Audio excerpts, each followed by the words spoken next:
Hello, and welcome back to another episode of The Straight Shooter Recruiter. My name's Emily Durham. I'm a senior recruiter by day, podcast host by night, and my goal is to help you thrive in your 9 to 5 and beyond. Insert sound effects. I am so excited to be hanging out with you all today. I literally just turned 27 about a week ago, and it really got me thinking about the things I wish I knew when I first started my career. Everything from the little tips and tricks that would have helped me accelerate faster, and all of the BS I could have avoided to get to where I am today.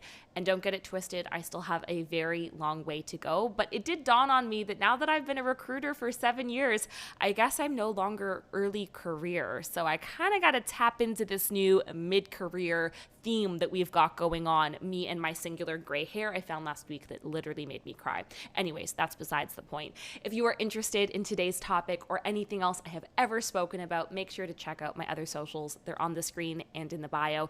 And please leave a rating and a review for this podcast. It genuinely helps so much. And if you're watching on YouTube, don't forget to subscribe, leave a comment, because we're about to have a grand old time. If you're watching this on YouTube, I'm sorry if it looks like I'm leaning over. It's entirely because I am. I want to make sure you're getting some pretty crisp audio over here. I want to start off with the very first thing that I wish I knew at the start of my career. It was that no one gives a shit what I have to say. Sorry. Just saying. I'm not saying that I don't give a shit about what you have to say. I'm talking about the corporate world. Unfortunately, they don't take us seriously until we look like the world has just beaten us with a stick. I wish I was lying to you, but unfortunately, it is very much the truth. It wasn't until I hit 25 or 26 where people started to automatically think my opinions were credible. Up until that point, I would have these big ideas. I would pitch them and people would say, okay, so what?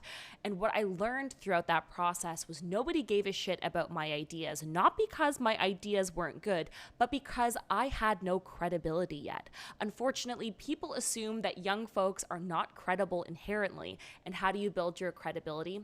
2 ways. So this is kind of like a 2-for-1 tip.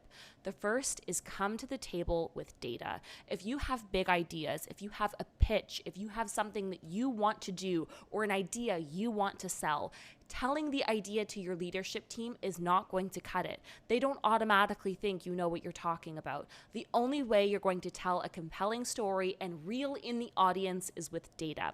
I remember I had an idea to redesign this massive interview process. I had hunches and thoughts and theories, and I came to the table with this big idea, and they looked at me and they said, that doesn't make sense. And in my mind, I was like, these people are crazy. This totally makes sense. You know what the issue was? It made sense to me because I understood.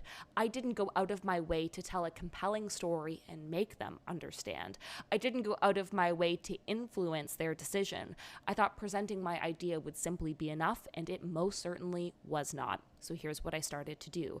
I would come to the table with copious amounts of data. If I had a big idea, I would say, here's the big idea and here's the data that supports it. Every single strategy I brought to the table suddenly became backed, built, and bathed in data. Data became my everything. So my number one piece of advice, get really good at researching and understand what good research looks like in your industry. For me, it's leveraging tools like LinkedIn Recruiter or Indeed and Glassdoor. It's going to be a little bit different everywhere you go. The second thing I need you to get good at, if you didn't catch on to it already, is having a great ability to influence. And one of the best ways you can influence through communication, no, it's not bribery, although I wish it was, is being a great storyteller. Having an ability to tell a compelling story to an audience of any size and any type is massive. Being able to go to senior leadership and say, I have an idea and let me talk you through my journey is a game changer. I am literally 27. How many times am I going to say I'm 27 in this video? But you get me. And I am actually leading training for managers across the United States tomorrow for an entirely different team that I don't even work on effective communication, because I had someone sit in on one of my presentations and they told me they were blown away by my ability to communicate. And I'm not saying that to humble brag. I'm saying that because being a good communicator gets you noticed, and stuff like that is what's going to get my ass promoted at the end of this year. I hope. Let's not jinx it. But you know what I'm saying. So if you want to be a really good storyteller, in addition to having strong data, I'm also going to need you to become a really strong communicator. That means eliminating the use of filler words like, or you know. I'm not using a script. I never write scripts for my podcast, and I'm sure you could maybe count 3 or 4 times I'll use a filler word, but I've gotten really good at practicing eliminating them from my vocabulary entirely. It's all about practice, and sometimes it's as simple as recording yourself speaking so that you can get into the flow of that. Another thing you can do to be a great storyteller is deeply understand your audience and what matters to them. I'm going to deliver 2 totally different presentations if my audience is students versus executives. And another thing I would highly recommend doing is connecting with a mentor in your industry to understand what great executive level presentations look like in your field. Just because you're early in your career doesn't mean that you should be getting underpaid. When I was younger, I accepted the very first full-time job offer I had without negotiating or even shopping the market, mostly because I thought I was lucky a company was willing to take a chance on me. Now that I'm a recruiter, I see it the total opposite way. That company was lucky. They got to tap into me early before I was much more expensive. So I would highly encourage you, don't just accept job offers because you're desperate or because you're worried. The opportunities are 100% going to come, and you can only negotiate your way into a company once. Yes, you might get a raise at year end, hopefully every single year, but the higher you're able to negotiate your salary up front, the more that raise is going to matter for you year over year. So don't be shy. Being young doesn't mean that you shouldn't be qualified for higher salary. In fact, they should be seeing you as an investment. When you pay people well, they stay. Bestie, you're not going to like this one, and I'm not sorry about it. I need you to keep your personal life extremely personal.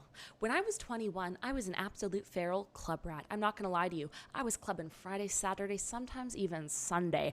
I loved going out. But you know what I never did? I never talked about it at work because I was convinced people would look at me in a different light. And unfortunately, I can confirm that that's kind of true. Again, I'm not talking about this through the lens of good companies or through myself. I'm talking about the worst case scenario. I'm trying to make sure that you've got safety nets no matter what your industry is.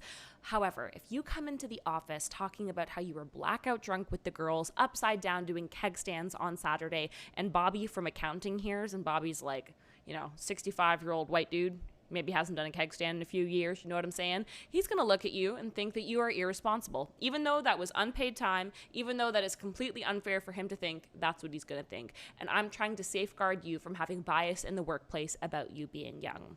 Another thing that I absolutely wish I knew, I wish I took my graduation year and my high school graduation year and any markers of age off of my resume and out of my email. The amount of times I was told I was too junior for a role only because they knew my age and not my skill is absolutely bananas. I was qualified intellectually for those roles, but perhaps not by age.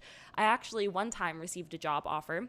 It was supposed to be for a senior recruiter role. I interviewed for the position. I passed the interview with flying colors, and they told me they weren't comfortable giving me the senior job title because I was too young, and they didn't like the optics of that on the team because there were people older than me.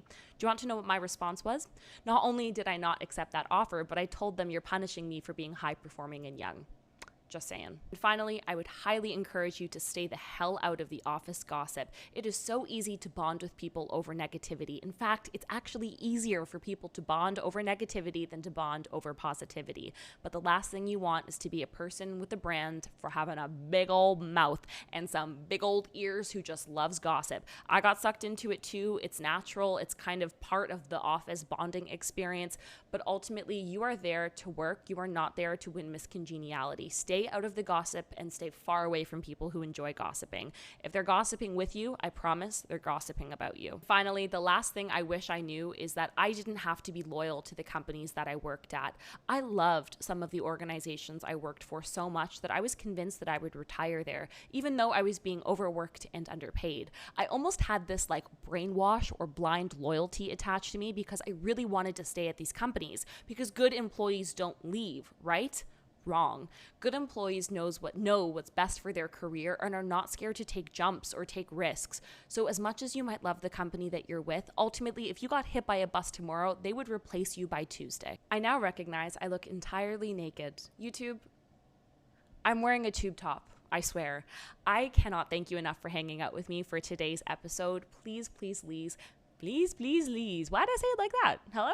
What? Can you please go leave a comment, leave a rating, and a review? It genuinely helps me so much. Like I said, my goal is to bring as much high value content to this show as possible. And in order for me to do that, I need your TLC so we can get sponsors, so I can keep focusing on this and not lose my day job. You know what I'm saying? Because I still got a day job. Boom. Thank you so much for hanging out with me, and I'll talk to you next week.